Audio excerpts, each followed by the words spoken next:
Okay, I think we're working. Facebook drives me insane. I'm sorry that the last video just disappeared. I'm sorry. I'm just trying to get things. I've just spent forever doing a live on my website for Slumber Academy, and it works great. But Facebook, for whatever reason, it still doesn't even say that I'm live, but I know that I am. Facebook is not very pleasant. Okay, I'm just going to get started. I'm not going to be able to see how many people are here. I'm not going to be able to see any comments because nothing is coming up here. And so I apologize, but I'm just going to get started again with the mini masterclass so that the info is just here so that we have it. I am talking all about how long it should take your child to fall asleep in relation to other human beings. We're looking at reasons why it may not be quite as quick as we would like, as well as we'll have a few little things that we can do about. I would love to see this group here expand. So if you have any friends or family who you think would benefit from being here with some gentle sleep support, then please invite them to the group. I would love to see that. Always gentle sleep advice. If you are new here, my name is Rebecca Mickey, Seattle-based children's sleep consultant and author. Work with families who have children who are under 6. I'm a huge fan of not sleep training, getting the best possible sleep without actually doing any of the sleep training. That's what I really like to work on. And so we kind of look at everything else first. Certainly can do sleep training, nothing wrong with that, but it's not always what we want to necessarily do. So let's get started diving into today's topic of how long it should take your child to fall asleep. Human beings should take between 10 and 20 minutes to fall asleep, but that's more for adults. Now, sometimes we fall asleep very, very quickly. Oftentimes we're overtired. Sometimes it takes us a lot longer to fall asleep. That could be due to being overtired, but there could be a whole other multitude of reasons we're not tired enough. Our brain's just not kind of slowed down. But for children, it's often that it will take longer than that 20 minutes. And there are 3 main reasons for this, that it will take longer than that 20 minutes. And some things we can do some things about, and we will get into that. Sometimes we can't do much about it, unfortunately. So taking longer than that 20 minutes to fall asleep is we quite often see this. So it could be due to your child's brain being overstimulated. It could be due to their age. It could also be due to them just kind of not being relaxed, mainly due to an unpredictable bedtime routine. That's not the same as being overstimulated, and I'll explain why. So if your brain is very, very busy, learning, really busy, doing lots of things as your child is, then you want to get them down to sleep. If the brain is still really, really busy, then you're going to struggle to fall asleep.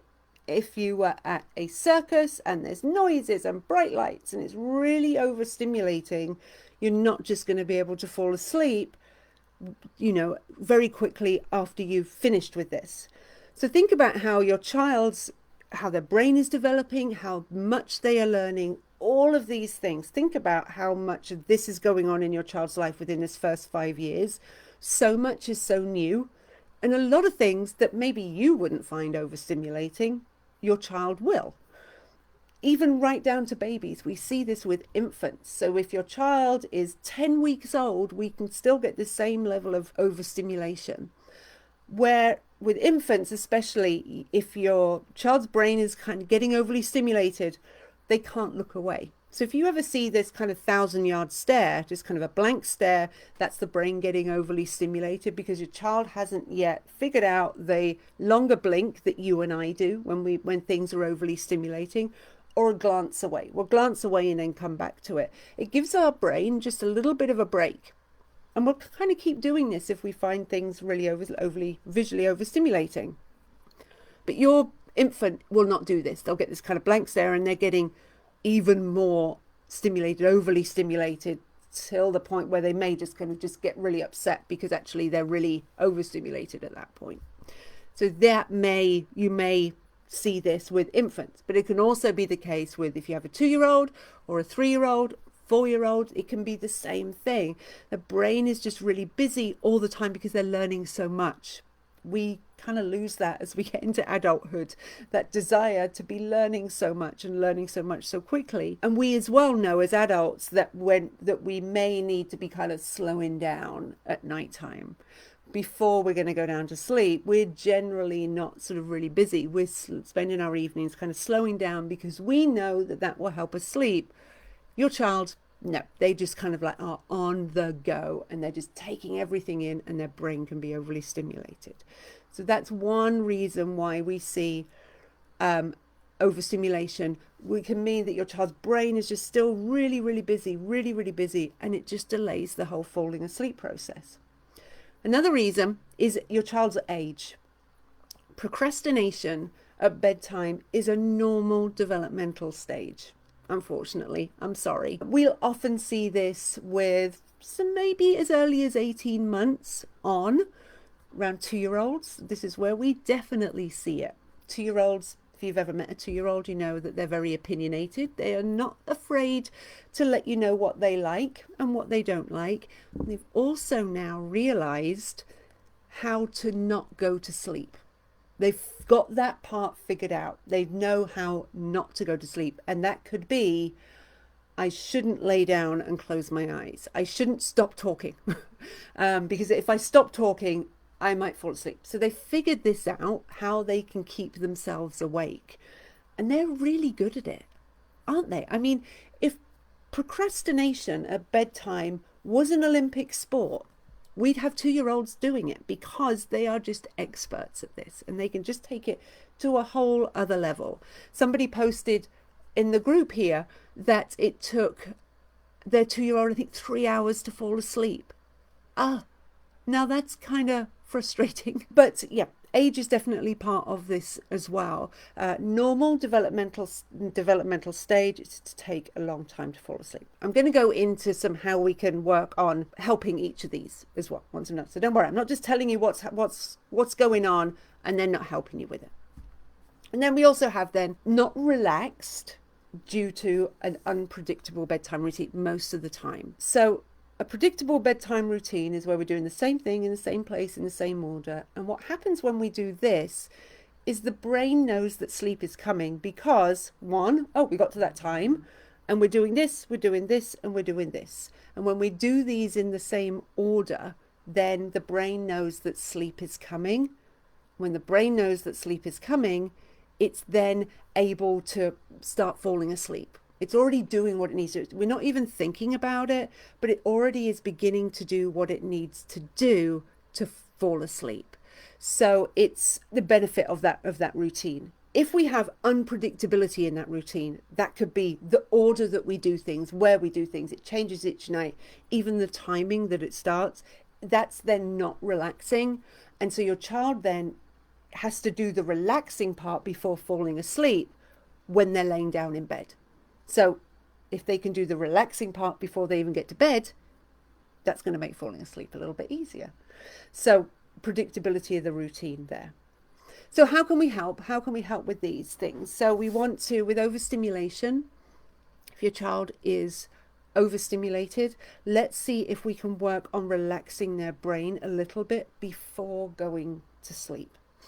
So you want to make sure that you are winding down, just slowing down before you even get started with your nighttime routine. Oftentimes that's kind of a crazy part of the day, to say the least. That end of the day, it is a crazy part of the day. And so what we want to do is we want to slow down. Now, it doesn't necessarily mean that it needs to be dark and we need to have music on and we need to sort of be really boring things. Not at all. We just want to be looking at, okay, we're not going to be doing things that are really, really overly stimulating. TV is definitely overly stimulating. Though for actually some children, slowing down, sitting down and watching some TV because they're physically slowing down is actually really helpful for falling asleep. But you really want to be mindful then, if that does help your child, as to what it is that they are watching. More calm, relaxing something is, the easier it's going to be. Something super big and noisy and really sort of stimulating show, that's not going to be the best thing to be watching before starting with a nighttime routine. Physically slowing down as well is really, really important part here. And sometimes that's when we have like big kind of rough and tumble family time. That really isn't, before bed really isn't the time for it. So you want this about 30 minutes before you're even thinking about starting your bedtime routine to be just kind of just beginning to slow down is going to be really helpful. With the age thing, now with the age part here, we want to also look at, do we need to be tweaking any naps here? Because we may do. So your child, yes, is going to have this total procrastination, potentially at nap time and at nighttime, where they are able now to delay falling asleep. But we also want to think, is part of this that they're not quite tired enough? So look at their nap. Look at their age. So if you have a 3-year-old who napped for 2 hours, even if that was between 12 and 2, and then you're trying to get them down 6 hours later at 8 o'clock and they're taking a really long time, they may not be tired enough because they had such a long nap. And even though that was a long time ago, but they may not be quite tired enough. So you want to be looking at, okay, when is it that, how long is it taking to fall asleep? Do they seem tired enough? Are they showing tired signs before? And are they showing tired signs once they've got into bed as well? And they're just doing the procrastination? Or is it that they're really not tired enough? It can be really tricky to tell. Remembering here that your child will drop their nap sometime between 3 and 5 years old. So if you have a 2-year-old who is napping for 2 hours and they're struggling to fall asleep at the beginning part of the night, it may be that they need a little bit less of a nap during the day to be able to then go down with ease at nighttime. I don't ever suggest just completely stopping the nap because that's really hard to do.